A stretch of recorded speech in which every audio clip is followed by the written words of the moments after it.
पांडुरंगा करू प्रथम नमन दुसरे चरण संताच्या त्यांच्या कृपादाने कथेचा विस्तारू बाबाजी सद्गुरुदास तुका अलंकापुरी पुण्यभूमी पवित्र तिथे नांदतो ज्ञान राजा सुपात्र तया ठविता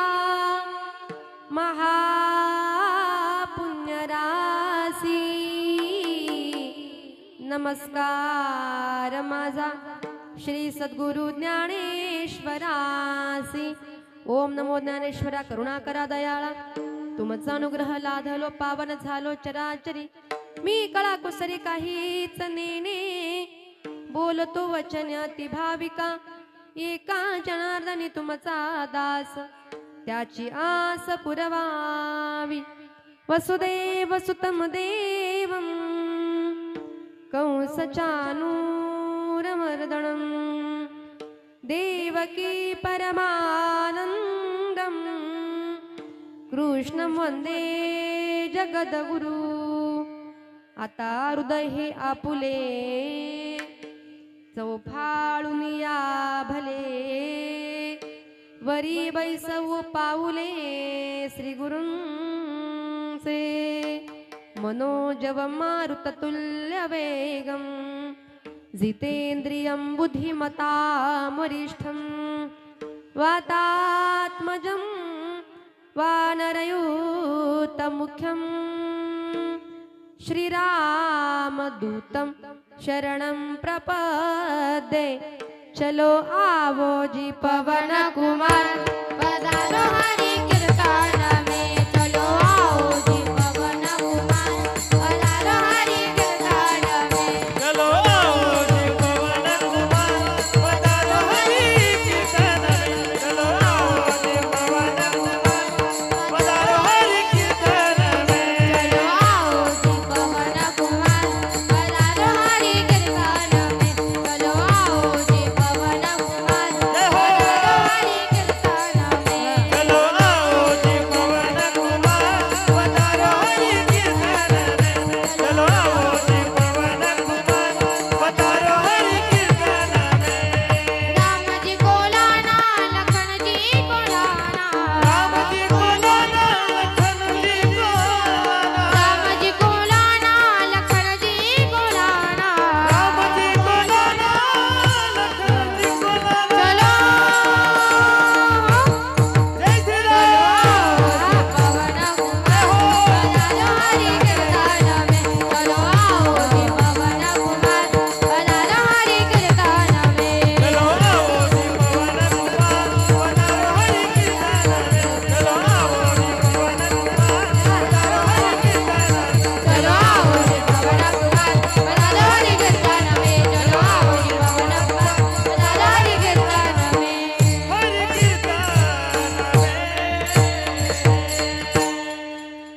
शरण हनुमंता तुम्हा आलो रामदूता वचन का कमळापती माझी रंकाची विनंती कर जोडितो कथे काळी आपण असावे जवळी विठला विठला विठला विठला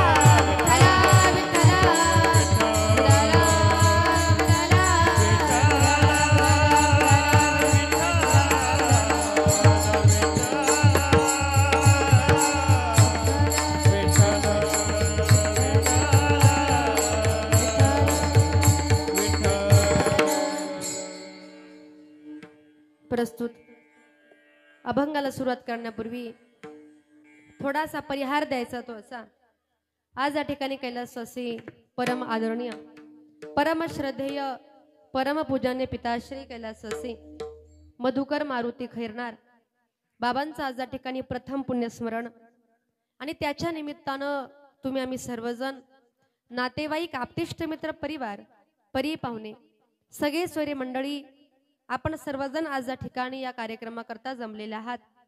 बाबांच्या पश्चामध्ये बाबांचा जो काही संपूर्ण परिवार असेल त्यांच्या पत्नी आहे गंगा भागीरथी लताबाई मधुकर खैरनार त्यांचे तीनही सुपुत्र या ठिकाणी आहेत श्रीमान हेमंत मधुकर खैरनार श्रीमान आनंद मधुकर खैरनार आणि श्रीमान राजेश मधुकर खैरनार अशा प्रकारे या मधुकर बाबांचा संपूर्ण कुटुंब परिवार आणि बाबांच्या जाण्यानं बाबांच्या पश्चात त्यांच्या पत्नी, त्यांचे मुलं, त्यांचे भाऊ, त्यांच्या पुतण्या पुतणे चुलते असतील, अगदी तुम्हा आम्हा सर्वांनाच आज या ठिकाणी दुःख झालेलं आहे.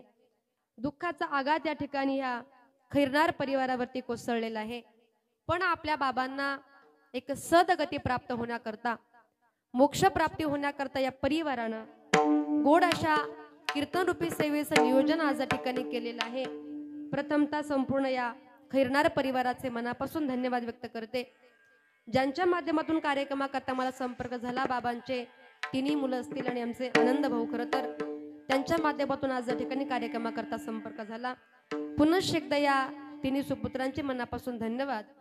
तसेच माझे गुरुवरी आदरणीय हरिभक्त परायण विठ्ठल महाराज वागचौरे यांच्या गुरुकृपेने माझे वडील कैलासवासी भानुदास महाराज गजे यांच्या पवित्र स्मृतीला अभिवादन करून महाराज मंडळी, वारकरी मंडळी सर्वांच्या चरणी नतमस्तक होते.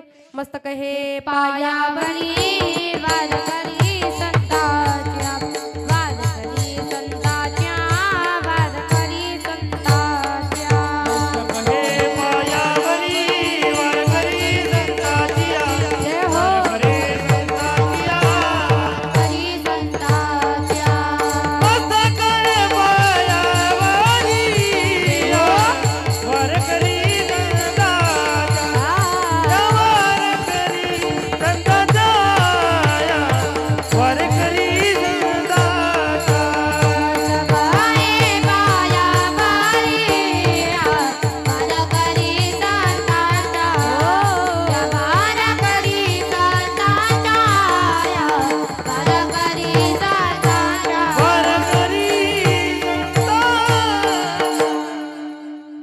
माझे पायावरी या वारकरी संतांच्या, टाळकरी, माळकरी, वारकरी महाराज मंडळी, ज्येष्ठ मंडळी, माझ्या माता भगिनी, तुम्हा सर्वांच्या चरणावरती विनम्र अभिवादन करते आणि सेवेला सुरुवात करूयात. विठाला विठाला विठाला.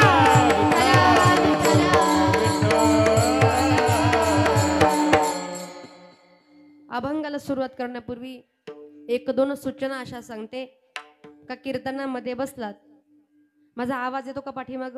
महिला मंडळ, इकडे पुरुष मंडळ, आवाज येतो का? हा. आता कीर्तनामध्ये बसलात, पण पहिली सूचना, कोणत्याही प्रकारची बडबड गडबड आता करायची नाही. पुरुष मंडळ आणि खास करू माझ्या माता भगिनी, हा, तुझं काय चाललंय, माझं काय चाललंय, सुनबाई बरी आहे का, नातू बरं आहे का, सगळं बोलायचं. पण कीर्तन झाल्यावरती निवांत 2 तास गप्पा मारू, अगदी माझ्या सगळं चालेल ना? चालेल ना? हो म्हणतात बिचारा, काय टेन्शन नाही. पण कीर्तनामध्ये कोणी बडबड करायची नाही. कीर्तनामध्ये बडबड जर केली तर पुढच्या जन्मी कोण होतो माहिती का? सांगू का प्रमाण? सगळे वारकरीच आहात आपण. कीर्तनी बडबड करील जो कोणी आणि बेडूक होणी येईल जन्मा. पुढच्या जन्मामध्ये बेडक व्हायचं नसेल तर थोडा वेळ आता काय करायचं? शांत बसायचं. दुसरी गोष्ट, कीर्तनामध्ये बसलात पण कोणतंही काम नसताना मध्येच उठायचं नाही. संध्याकाळी 4 वाजेपर्यंत चालेल का? नाही घाबरून जाऊ नका. आनंद भाऊनी सांगितले की ताई 12 म्हणजे 12 बरोबर, त्याच्यामुळे काय टेन्शन घ्यायचं नाही. पण कीर्तनामध्ये बसलात मध्ये उठायचं नाही. याला कारण काय आहे? ज्या ठिकाणी माझ्या भगवान परमात्म्याचं नाम चिंतन चालू असतं ना, त्या ठिकाणी साक्षात उभा कोण असतो? जेथे कीर्तनाची जागा आणि तेथे पांडुरंग उभा. मग ज्या ठिकाणी साक्षात भगवान परमात्मा उभा असतो त्यावेळेला कीर्तनामध्ये बसलेली श्रोते मंडळी, त्यावेळेला आपल्या डोक्यामध्ये पापच राहत नाही. काय सांगितलं? कीर्तनामध्ये बसलं की आपल्या डोक्यामध्ये पाप राहत नाही. तुम्ही सांगाल किती एक नंबर गोष्ट आहे. मग एक काम करायचं, महिनाभर भरपूर पाप करायचे आणि एक दिवस कुणाच्या तरी कीर्तनामध्ये जाऊन, कारण कीर्तनामध्ये बसलं की काय होतं? नाम संकीर्तन साधन पै सोपे आणि जळतील पापे 2-3 महिन्यांचे. बरोबर आहे का? चुकलं का काही? जळतील पापे जन्मांतरीचे. कीर्तन म्हटलं की आजचं नाही, उद्याचं नाही, परवाचं नाही. जळतील पापे जन्मांतरीचे. जन्मोजन्मीचे पाप जाण्याची ताकद माझ्या भगवंताच्या नामचिंतनामध्ये आहे. मग ज्या वेळेला कीर्तनामध्ये आपण बसलेला असता त्यावेळेला आपल्या डोक्यामध्ये पापच राहत नाही. मग तुम्ही सांगाल महाराज आम्ही कीर्तनामध्ये बसलो आम्ही लगेच पापमुक्त झालो का? तर ऐका ना, ते पाप तुमच्या आमच्या डोक्यामधून निघतं आणि आपल्याच डोक्याच्या वरती असं 2 फूट जातं आणि वर जाऊन ते असं हालत असतं, मी कुठे जाऊ, मी कुठे जाऊ, मी कुठे जाऊ. आणि एखादा व्यक्ती मध्येच उठला की या सगळ्या खाली बसलेल्या लोकांचं पाप त्याच्या एकट्याच्या डोक्यावर. मग तुम्हीच बघा उठायचं का नाही. विठाला विठाला विठाला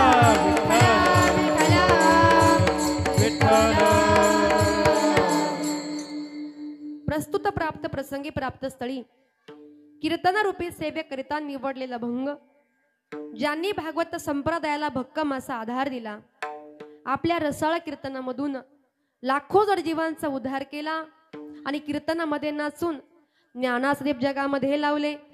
नाचू कीर्तनाचे रंगी ज्ञानदीप लावू जगी. असे अधिकारी संत म्हणजे आमचे संत नामदेव महाराज. त्यांचा अधिकार किती मोठा होता ऐका. नैवेद्य हातीचा मूर्ती जेवी का पांडुरंगानं बालपणी ज्यांच्या घरी यावं आणि नामदेवरायांच्या हातून जेवण करावं ना, एवढा मोठा माझ्या नामदेवरायांचा अधिकार.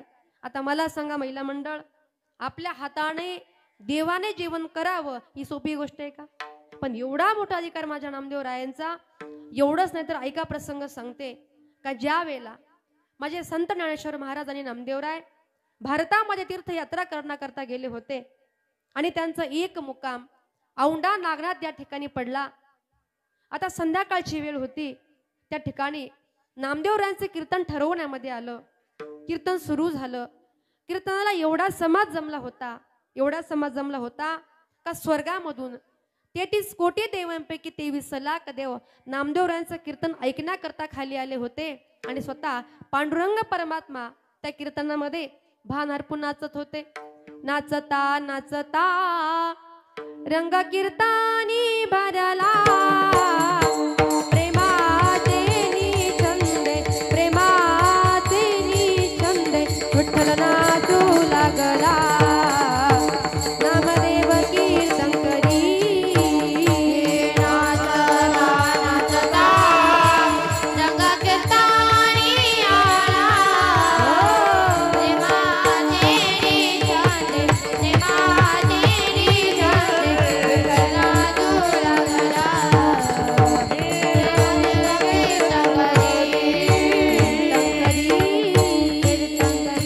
नामदेवरायांचं कीर्तन चालू होतं. स्वतः पांडुरंग परमात्मा कीर्तनामध्ये भान अर्पून नाचत होते. पण नाचता नाचता काय झालं? नाचता नाचता देवाचा गळाला पितांबर, सावध होई देवा ऐसा बोले कबीर. नामदेव कीर्तन करी. आणि असं रंगात आयलं कीर्तन. पहाटे 4 वाजेपर्यंत चाललं. पण मला सांगा महिला मंडळ, प्रवचन किती वेळ असतं हो? तुम्हाला सगळ्यांना बोलता येतंय ना? जरा माझ्याकडे लक्ष द्या. तुमच्याकरताच मला आणलंय आणि आपल्याकरताच कीर्तन आहे. प्रवचन किती वेळ असतं? 1 तास. कीर्तन किती वेळ असतं पुरुष मंडळ? 2 तास. पिक्चर किती वेळ असतो? वा 3 तास. सगळ्यांनाच माहिती. आणि तमाशा सारी रात पण काय देणं घेणं आहे. आपलं कीर्तन आहे 2 तास. पण हल्लीच्या काळामध्ये 2 तास कीर्तन ऐकण्याकरता आमच्याकडे वेळ आणि खुशाल नाही म्हणता. पण ऐका ना, माझ्या नामदेवरायांचे कीर्तन पहाटे 4 वाजेपर्यंत चाललं. त्या ठिकाणी काही कर्मठ ब्राह्मण देवाची पूजा करण्याकरता आले आणि ओरडले, का हो नामदेव महाराज, ही कीर्तन करण्याची जागा आहे का? खुशाल मंदिराच्या पाठीमागे जा आणि कीर्तन करा. पण आमचे संत शांत स्वभावाचे असतात. नामदेवराय मंदिराच्या पाठीमागे गेले, कीर्तन करू लागले. औंढा नागनाथ ओशाळ्या रे, माझ्या घरी आज एका संताचं कीर्तन चालू आहे. एवढे संतांची मांदियाळी माझ्या घरी पाहुणे आलेले आहे. एवढे देव माझ्या घरी पाहुणे आलेले आहेत आणि माझं तोंड इकडे. सोमनाथ ओशाळे, नागनाथ ओशाळे आणि प्रकार घडला. फिराविले राऊळ जगा माझी ख्याती, फिरविले राऊळ जगा माझी ख्याती, फिराविले राऊळ जगा माझी ख्याती, फिरविले राऊळ जगा माझी ख्याती. नामदेवा हाती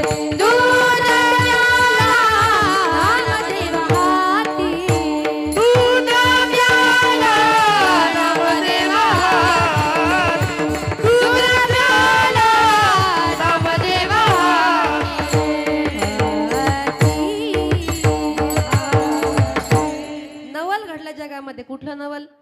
फिरविले राऊळ जगा माझी ख्याती. देवाने आपलं तोंड फिरवणं याच्यामध्ये काय नवल?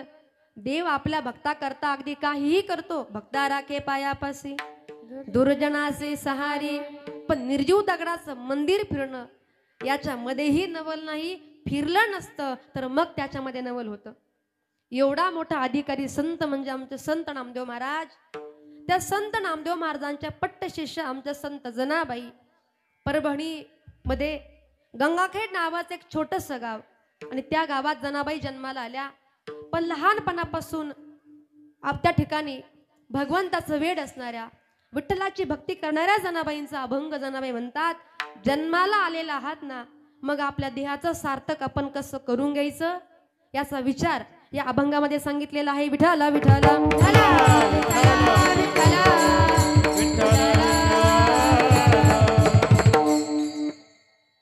जन्मा येवनिया देख. अभंग आहे जनाबाईंचा. आता अभंगामधला पहिला शब्द आहे तो म्हणजे जन्म. आता जन्म कशामुळे प्राप्त होतो किंवा जन्माला कारण काय याचं थोडंसं चिंतन आपण बघू. तर जन्माला 3 कारण आहेत.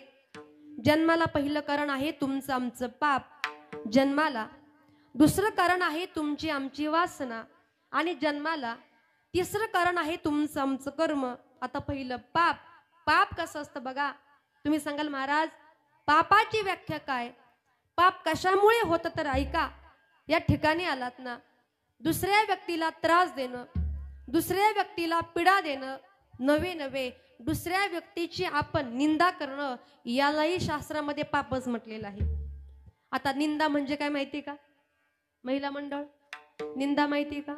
पुरुष मंडळ तुम्हाला बोर झाला का? मी घरी जाऊ का? नाही ना, थोडंसं बोलत चला, जरा हसत चला.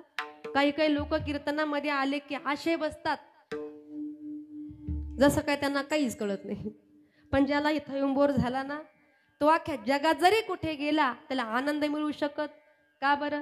हा सुख सोळा स्वर्गी नाही.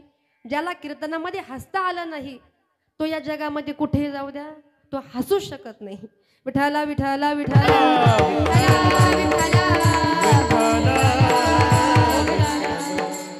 म्हणून जरा आपण फ्रेश बसलं पाहिजे. एक माणूस माझ्या कीर्तनामध्ये अजिबात हसेनच. मी म्हटलं काय झालं दादा? तो म्हटला ताई माझ्यावरती भरपूर कर्ज आहे. आता आम्ही या बघा कर्ज फेडायला. कर्ज जरी असलं तरी घाबरायचं नाही. ज्याच्यावरती कर्ज आणि तोच खरा मर्द. वा विठ्ठला विठ्ठला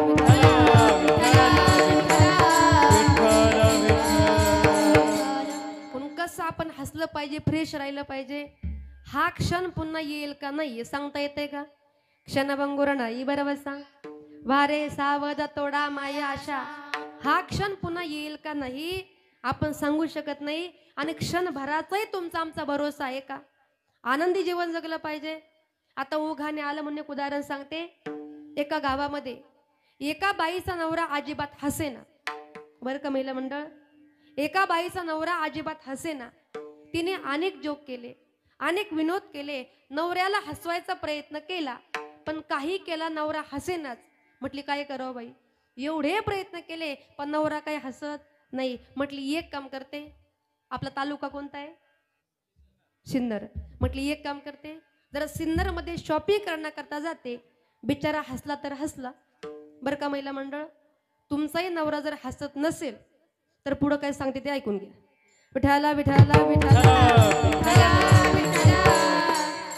आता सिन्नर मध्ये शॉपिंग करण्याकरता गेली आणि समोरून दिला त्या ठिकाणी एक गाढव त्यांना दिसलं. गाढव माहिती ना? हा. आता तिने गाढवाला बघितलं, नवऱ्याला हसवायचं. म्हटले हो बघा ना, समोरून तुमचे पाहुणे आलेत. काय म्हटली गाढवाला? समोरून तुमचे पाहुणे आलेत. पण तिचा नवरा एवढा हुशार होता, तो म्हटला राम राम सासरे बुवा. विठ्ठला विठ्ठला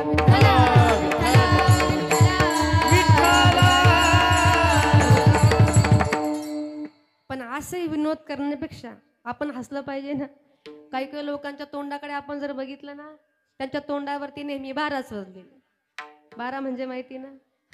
आता त्यांच्या तोंडाकडे आपण बघितलं का आपल्या तोंडावरती एक वाजल्याशिवाय राहत विठाला विठाला विठाला असो कुठपर्यंत आलो होतो आपण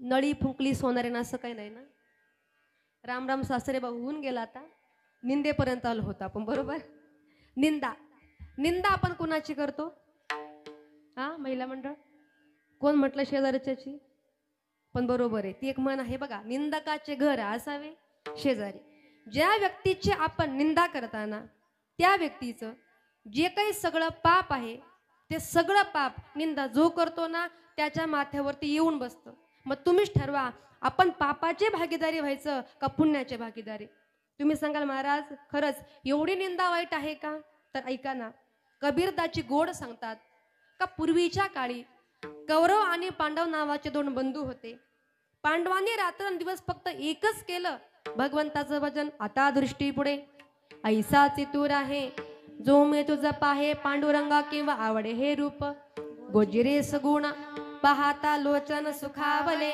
वनवासामध्ये होते 12 वर्षाचा वनवास आणि 1 वर्षाचा अज्ञातवास माझ्या पांडवांना भोगावा लागला अरे पांडवांचं सोडा पण 5 पांडवांची पत्नी कोण होती द्रौपदी द्रौपदी काय साधी सुधी होती का द्रुपद राजाची राजकन्या हस्तिनापूरची महाराणी एवढी कोमल काजीच्या कोमल त्वचेला मोगऱ्याची फुले रुतावीत ना एवढी कोमल अशी द्रौपदी त्या द्रौपदीला आज जंगलामध्ये झोपावं लागतं काटांमध्ये झोपावं लागतं तरी सुद्धा रात्रंदिवस फक्त काय केलं पाहते पांडवा अखंड वनवासी पाहते पांडवा अखंड वनवासी पाहते पांडवा अखंड वनवासी पाहते पांडवा अखंड वनवासी परित्यागे वासी नावी सांबिती पाहते पांडवा अखंड वनवासी पाहते पांडवा अखंड वनवासी पाहते पांडवा अखंड वनवासी पाहते पांडवा अखंड वनवासी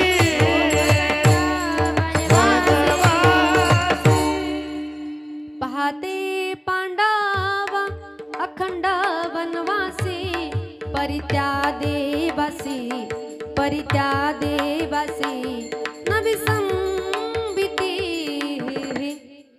रात्रंदिवस वनवासामध्ये होते पण नाव कुणाचं घेतलं भगवान कृष्णाच्या याच्या उलट आता का कौरवांनी रात्रंदिवस फक्त एकच काम केलं कोणतं पांडवांचं वाटोळ होते आणि त्यांच्याच नावाने बोट मोडले आता बोट कसे मोडतात माहिती का कधी मोडलेत का असू द्या पण कौरवांनी काय केलं रात्रंदिवस पांडवांच्याच नावाने बोट मोडले परिणाम काय झाला सगळे कौरव कुठे गेले नरकामध्ये आणि पांडव कुठे गेले स्वर्गाला कबीरजींचा गुड पुरावा आहे कौरव पांडव दोनो भाई एक सच्चा एक झूठा कौरव पांडव दोनों भाई एक सच्चा एक झूठा सच्चा तो वैकुंठ जावे झूठा नरक में बैठा सच्चा तो वैकुंठ जावे झूठा नरक में बैठा झूठा नरक में बैठा झूठा नरक में बैठा कबीर जी की हो मत करना किसी की जय हो सच्ची बात कबीर जी की निंदा मत करना किसी की सच्ची बात कबीर जी की निंदा मत करना किसकी जय हो सच्ची बात कबीर जी की निंदा मत करना किसकी निंदा मत करना निंदा निंदा मत करना किसकी म्हणून या ठिकाणी आलात सगळे कौरव कुठे गेले नरकामध्ये आणि पांडव गेले स्वर्गाला सच्चा तो वैकुंठ जावे झुटा नरक में बेटा आणि म्हणून कबीरजी म्हणतात निंदा कोणाची करायची नाही सच्ची बात कबीरजी की आणि निंदा मत करणा किसी की निंदा आपण कोणाची करायची नाही निंदा करणं हे पाप आहे पण हल्लीचं कलियुग असं आहे का आपण म्हणतो मी हे वाईट काम करतोय ना, मला कुणी बघत नाही. पण लक्षामध्ये घ्या, तुम्हाला आम्हाला बघणारा तो भगवान परमात्मा आहे. कारण तो कसा आहे? चतुरा तो शिरोमणी. तो चतुर भगवान परमात्मा. हे असं वाटतं का मला कुणी बघत नाही? अगदी आपल्या प्रपंचामधलं उदाहरण सांगेल महिला मंडळ. जेव्हा आपल्या घरामध्ये एखादं मांजर येतं, ते दूध कसं पितं? डोळे झाकून का उघडे ठेवून? झाकून. त्याला काय वाटतं? मला कुणीच बघत नाही. पण मालकीनबाई एवढी चतुर असते ना, तिचं घरामध्ये फार लक्ष. तेवढ्यामध्ये मालकीनबाई येते, मांजराला बघते, पारा डोक्याच्या वर जातो, त्या ठिकाणी पदर कमरेला खोचते, कोपऱ्यामधलं लाटणं आपल्या हातामध्ये घेते आणि मांजराच्या पाठीमध्ये धपकन टाकते. त्याला वाटतं मला कुणी बघत नाही. त्या प्रमाणात तुमची माझी अवस्था आहे. आपण पाप करतो, वाटतं कुणी बघत नाही. जुन्या काळी एक गोड भावगीत होतं बघा.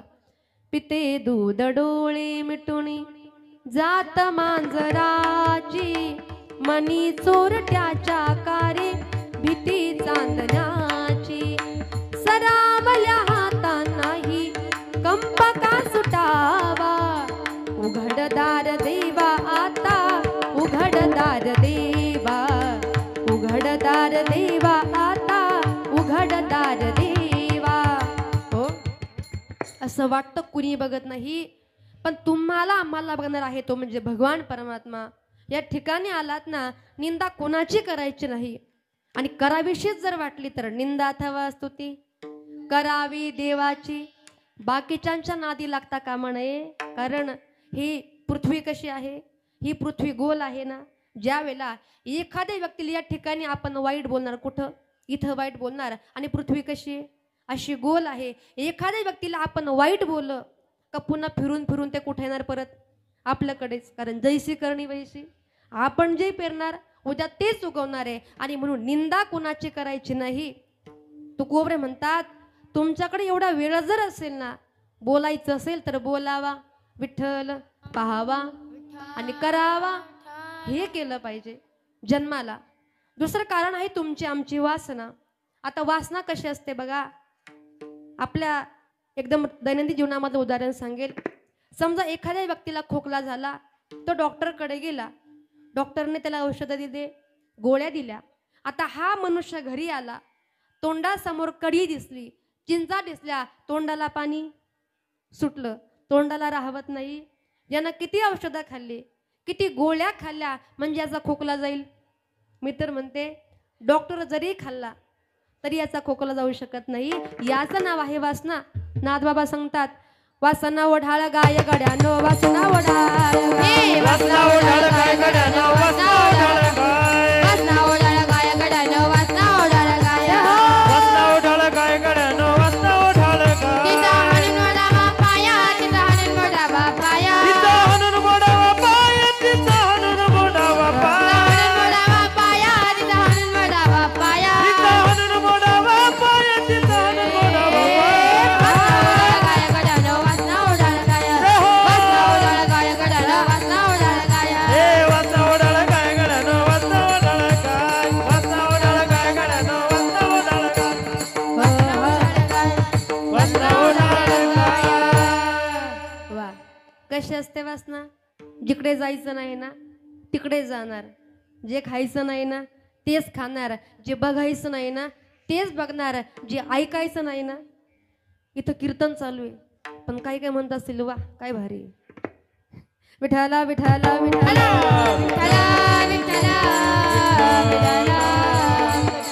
याला म्हणतात वासना. आणि या वासनेपायी भल्या भल्या लोकांचा वाटोळा झालं. जड भरत राजा हरणी गर्भा गेला आणि घावा तो घातला वासनेने. एवढा मोठा राजा होता पण वाटोळ कशामुळे झालं? वासनेमुळे. एवढा मोठा रावण होता पण नाश कशामुळे झाला? वल्कली घातलेली स्त्री सीता आपल्या खांद्यावरती नेली, वासना निर्माण झाली, मोह निर्माण झाला. एवढा मोठा दशरथन लंकाधीश राजा जो रावण होता ना, त्याचाही नाश झाला. याला कारण काय? वासना. जन्म घेणे लागे वासनेच्या संगे. पण वासना जर जाळायची जर असेल तर संत चरण रज लागता सहज, आणि वासनेचे बीज जळून जाय. म्हणून वाईट वासना आपण ठेवायची नाही. तिसरं कारण आहे तुमचं आमचं कर्म. कर्म कसं असतं माऊली म्हणतात, जन्माला आलात, चांगलं कर्म करा, ह्या देहालाच भोगावं लागणार. वाईट कर्म करा, ह्या देहाला भोगावं लागणार. अगाकर्मी जेवरावे ते सुख दुःखी फळावे, आणि तया ते भोगावया यावे देहा एका. तुमच्या माझ्या देहाला भोगावं लागणार. कारण का जन्माला यायचं किंवा मरण आपल्या हातामध्ये नाही, हे सगळं आहे देवाच्या हातामध्ये. पण जनाबाई म्हणतात अनायसे, जन्मालाच आलेला आहात ना, मग आपल्या नरदेहाचं आपल्या जन्माचं आपण काय करायचं आहे. अभंगाचं पहिलं चरण.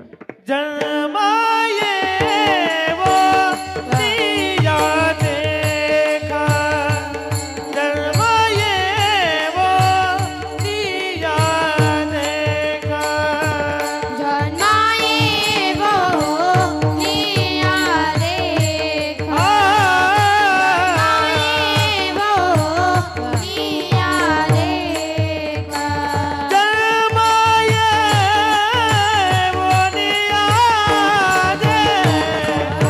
जन्माये वो निया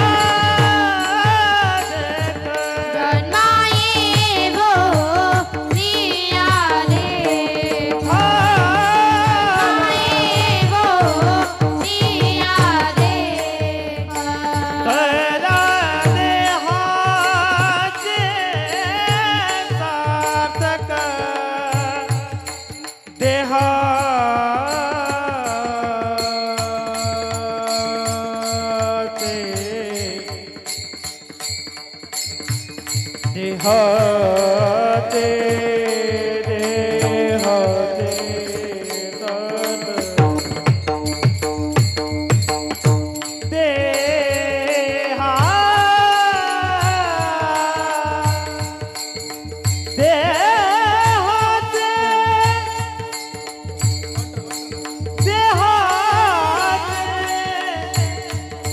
देहा देहाते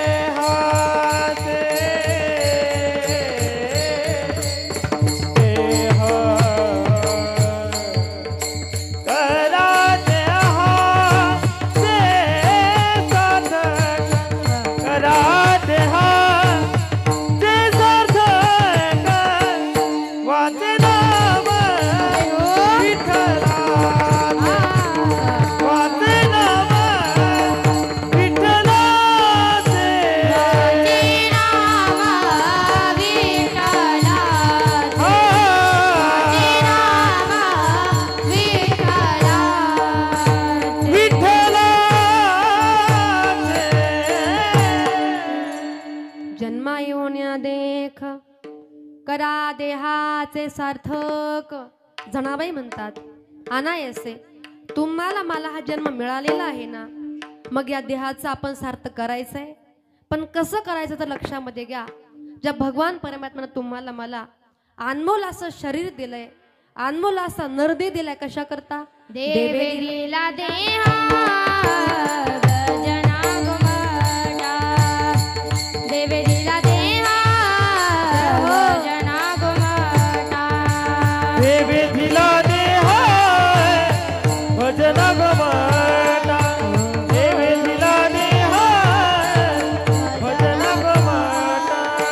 तो या झाला पाटा गादिकेचा, पाटा गादिकेचा, तो या झाला पाटा गादिकेचा, देवेलीला देहा भजना गुमटा, देवेलीला देहा भजना गुमटा. देवेलीला देहा भजना गमटा, देवेलीला देहा भजना गमटा, भजना गमटा. देवे दिला देहा भोजना, बरोबर का? हा? नाही.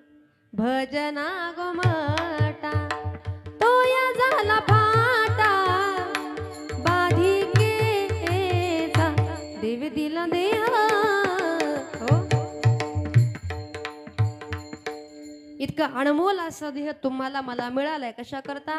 भगवंताच्या नामचिंतना करता, भगवंताच्या पूजना करता. पण हल्लीचा काळ एवढा अवघड आहे ना, देवाची पूजा करायचं म्हटलं की फार कंटाळा. बरोबर ना महिला मंडळ? आत्ताचा काळ असा आहे, एका घरामध्ये सगळी आपली 7-8 लोक असतात. देवाची पूजा करायची म्हटलं की हा म्हणतो तू कर, तो म्हणतो तू कर, तो म्हणतो तू कर. असं करता करता दुपारचे 12 वाजतात. ते म्हणतात आता जाऊ द्या, आता उद्या करू. बरोबर आहे ना? मग देवाकडे आपण जर गेलो, देवा ये देवा ये, देव म्हणतो आता थांब, मी पण उद्या येतो, आणि कधीच येत नाही. परिणाम काय होतो? दुःख जीवनामध्ये प्राप्त होत आहे का? देवाचा कंटाळा जर केला ना, पण जे काम देवाला आपल्याकडून करून घ्यायचे ते काम तो भगवान परमात्मा कशाही रीतीने आपल्याकडून करून घेतो. एका गावामध्ये एक वारकरी बाबा राहत होते. अशीच पंढरपूरची वारी जवळ आली. बाबा निघाले, कारण जे काही कट्टर वारकरी असतात, पंढरपूरची वारी म्हटली का ते म्हणतात आम्हाला जावंच लागेल, जावंच लागेल. पण एका गावात 2 जणी मैत्रिणी होत्या बरं का महिला मंडळ, अशा जोगी पण माळकरी होत्या. पंढरपूरची वारी जवळ आली. तिची मैत्रीण म्हणते चल ग बाई पंढरपूरला. ती म्हणते थांब, एवढ्या वर्ष माझ्या मुलाचं लग्न आहे, माझ्या मुलीची डिलेवरी आहे, मी पुढच्या वर्षी येते. बरोबर ना? पुढच्या वर्षी म्हटले मी मोकळीच झाले, पुन्हा पुढचं वर्ष येतं. ही म्हणते आता तरी चल पंढरपूरला. ती म्हणते आता बिंदास येते, मी मोकळी झाले, मला काहीच टेन्शन नाही. आता ही बाया पंढरपूरमध्ये जाते, पण तिचं सगळं लक्ष कुठं असतं? कुणाचा अनुभव सांगता? नाही तुमचं नाही, तिचं सांगते मी. पंढरपूरमध्ये जाते पण लक्ष कुठे असतं? माझ्या सुनेने लेकाला डबा दिला असेल का? माझा नातू शाळेमध्ये गेला असेल का? म्हशीला पाणी पाजलं असेल का? गाईला चारा घातला असेल का? बचत गटाचा हप्ता थकलाय तो भरला असेल का? म्हणजे बाई पंढरपूरमध्ये, आणि विचार कुठला करते? माझ्या नाथ बाबांचं एक गोड असं भारूड आहे. शेजारीनं बरं नाही केलं गो बया, मला पंढरीला पंढरीला नेलं ग बया, पंढरीला नेलं ग बया.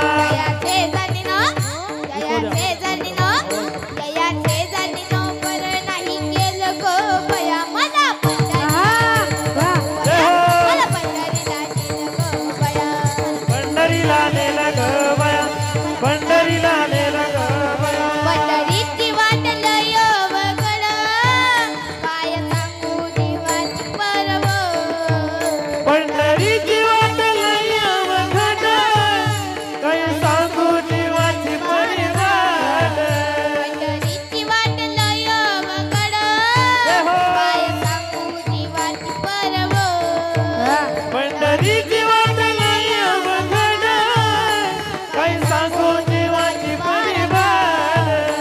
या शेजारीनं, या शेजारीनं, या शेजारीनं बरं नाही केलं गो बया, मला पंढरीला नेलं गो बया, मला पंढरीला नेलं गो बया. मला पंढरीला नेलं ग बया, पंढरीला नेलं ग बया, मला पंढरीला नेलं ग बया, पंढरीला नेलं ग बया, मला पंढरीला नेलं ग बया, मला पंढरीला नेलं ग हे बया. या शेजारणीनं, या शेजारणीनं बरं नाही केलं ग बया, मला पंढरीला नेलं ग बया, मला पंढरीला नेलं ग बया. आता ही बाई शिव्या देते कुणाला? कुणाला? शेजारणीला. मग नेताना जपून नेत चला जरा. पण बाबा आपल्यासारखे नव्हते. बाबा होते कट्टर वारकरी. लगेच मुलाकडे गेले, म्हटले बघ आता वारी जवळ आली, 15 दिवस मी वारीलाच चाललोय. मुलगा म्हटला मग काय करायचं? बाबा म्हटले काय नाही बाळा, फक्त एकच काम करायचं, रोज पहाटे 4ला उठायचं आणि या सगळ्या देवांची देवपूजा करायची. मुलगा म्हटला का हो बाबा, पहाटे 4ला उठणं, एवढ्या सगळ्या देवांची देवपूजा करणं मला शक्य नाही, मला जमणार नाही. पण मुलगा ऐकेना, बाबा पण ऐकेना.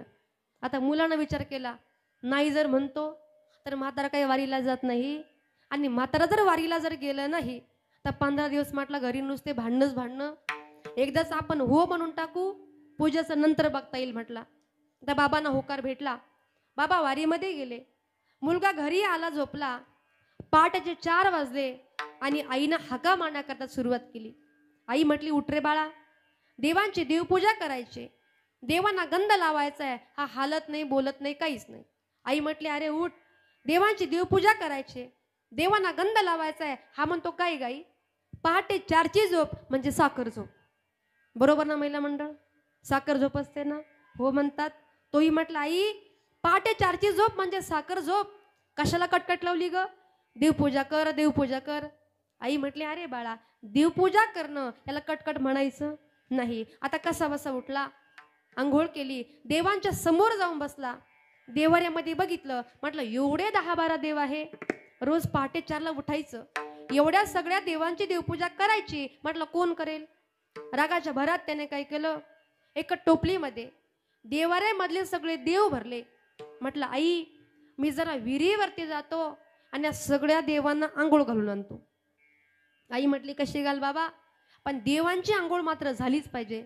आता विहिरीवरती गेला, पुन्हा टोपलीमध्ये बघितलं, म्हटलं एवढे देव आहे, कोण 4ला उठणार, कोण आंघोळ घालणार, कोण गंध लावणार. राग आला.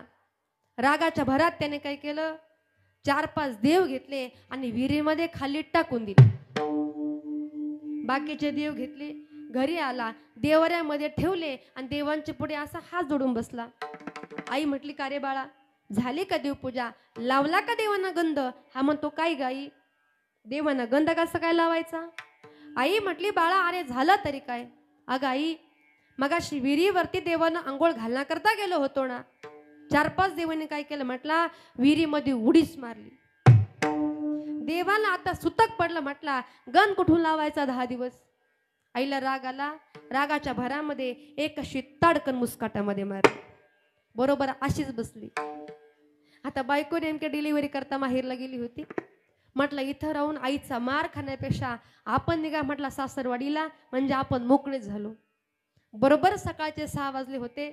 सासरवाडीमध्ये पोहोचला आणि सासूबाई नेमका दारामध्येच उभ्या होत्या. तिने जावायला बघितलं, आनंद वाटला. म्हटली, जावाई बरं झालं तुम्ही आलात, तुम्हाला देवानेच पाठवलं, पंढरपूरच्या पांडुरंगानेच तुम्हाला पाठवलं. आता यानं विचार केला, लग्न होऊन 4 वर्ष झाले, एवढं कौतुक सासूबाईनं आजपर्यंत कधी केलं नाही. जरा शंका आली. म्हटलं काय हो सासूबाई, सकाळी 6 वाजता इतकं कौतुक कशा करता. सासू म्हटली, जावई त्याचं काय आहे ना, तुमचे वडील काल आमच्या घरी आले होते आणि आमच्या यांना घेऊन काल पंढरपूरला गेले. मी कालपासून म्हणत होते, देवपूजा कोण करल, देवपूजा कोण करल, बरे तुम्ही आलात. हा म्हटला तिकडून सुटलो आणि इकडे येऊन गुंतलो.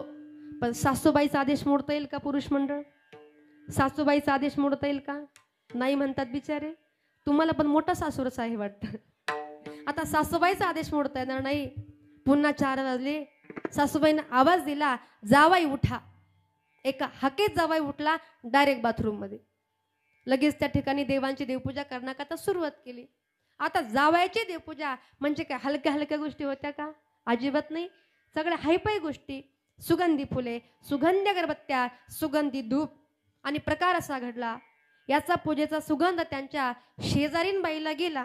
ती लगेच बाहेर आली. म्हटली, काय ग बाई, तुमच्या घरामध्ये रोजच देवपूजा होते, पण तुमच्या घरामधून हा भारी सुगंध कसला येतोय?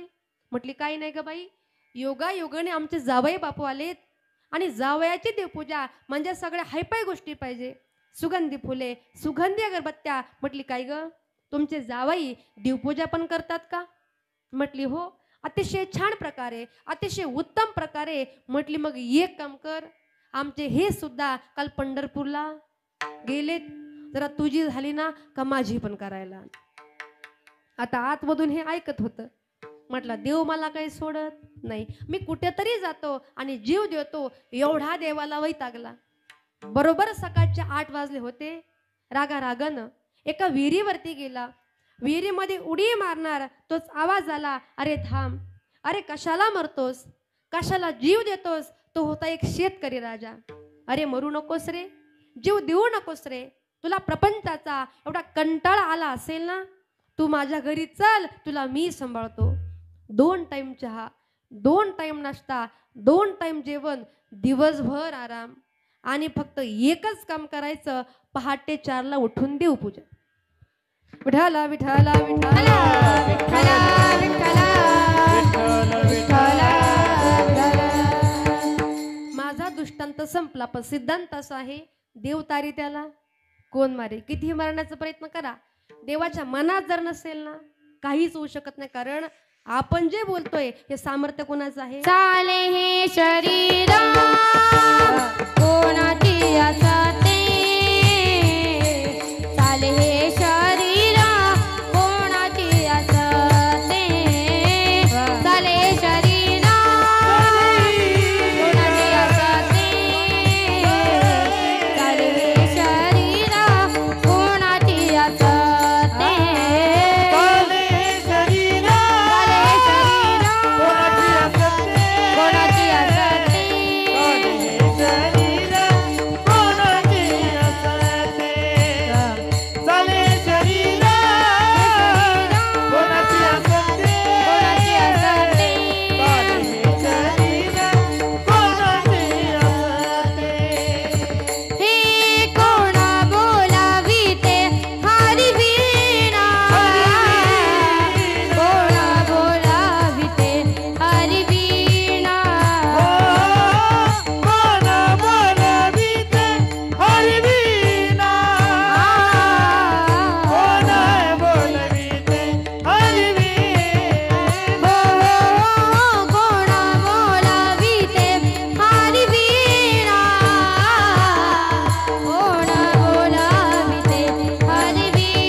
शरीर कोणाची असते आणि कोण बोलविते हरिविण. आपण जे बोलतोय सामर्थ्य आपलं नाही बोलवणारा तो आहे.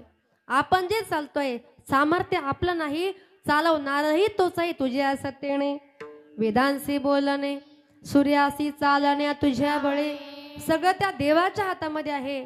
पण तरी पण माणूस कधी कधी म्हणतो कधी कधी काही लोक म्हणतात ना मी जर नसतो ना तर हे काम झालंच नसतं असं म्हणतो आपण. पण असं अजिबात नाही हो. करणारा तो आहे. बघा जेव्हा कुत्रं गाडी खालून चालतं त्याला काय वाटतं मीच गाडी ओढतो का काय. पण गाडी ओढणारा दुसरेच असतात ना. तो आपला गैरसमज असतो. दुसरी गोष्ट पाल अशी आपल्या घराला छताला अशी उलटी टांगलेली असते बरोबर ना. पाल पांढरी पाल माहिती ना. हा तिला वाटतं मी आहे म्हणूनच हे घर चालतंय. तिला काय वाटतं मी आहे म्हणूनच हे घर चालतंय. पण असं काही नाही. पाल जरी खाली पडली तर छत लगेच खाली येणार आहे का. अजिबात नाही. तू आपला गैरसमज आहे. कधीतरी म्हणा भगवंताला देवा माझा पालन पोषण करणारा फक्त तूच आहेस. ओ पालनहारे निर्गुण और न्यारे तुमरे बिनु हमारा कोनो नहीं है. तुमरे बिनु हमारा कोनो नहीं रे. तुम हमको ओ सखारे तुम हमारी रखवाले. तुमरे बिनु हमारा कोनो नहीं है.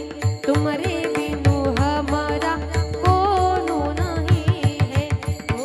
म्हणा भगवंताला माझं माझं तो कोबरे म्हणतात तुका म्हणे माझे नवतील कुणी आणि एका चक्र पाणी वाचून या. आपल्या ठिकाणी कुणीच नाही आपला आहे तो भगवान परमात्मा. आणि म्हणून जणावे म्हणतात वाचन काय करायचंय अभंगाचे दुसरे चरण. वाचे नाम विठ्ठलाचे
वाचे नाम विठ्ठलाचे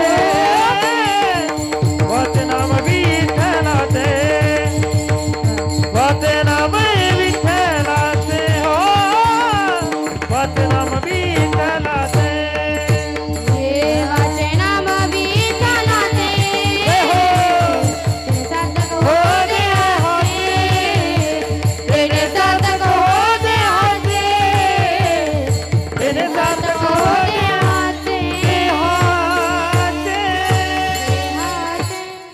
वाचे नाम विठ्ठलाचे आणि तेने सार्थक हो देहाचे. वाचन काय करायचं तर विठ्ठल विठ्ठल मंत्र हा सोपा. विठ्ठलाचं नाव आपण घेतलं पाहिजे शास्त्रीय दृष्ट्या. विठ्ठलाचं नाव जर आपण घेतलं ना तुम्हाला आम्हाला हर्ट अटॅक येत नाही. कारण का विठ्ठल शब्द निघतो आपल्या हृदयामधून. ज्या वेळेला आपण विठ्ठल विठ्ठल असं म्हटलं की आपलं हृदय जे आहे ना ते आकुंचन पावतं प्रसरण पावतं आणि याच्यामुळं काय होतं आपल्या शरीरात त्या ठिकाणी आपल्या रक्ताचं शुद्धीकरण होतं. इतका सुलभ हा मंत्र आहे सोपा मंत्र आहे पण फुकट म्हटलं की आम्हाला अजिबात नको.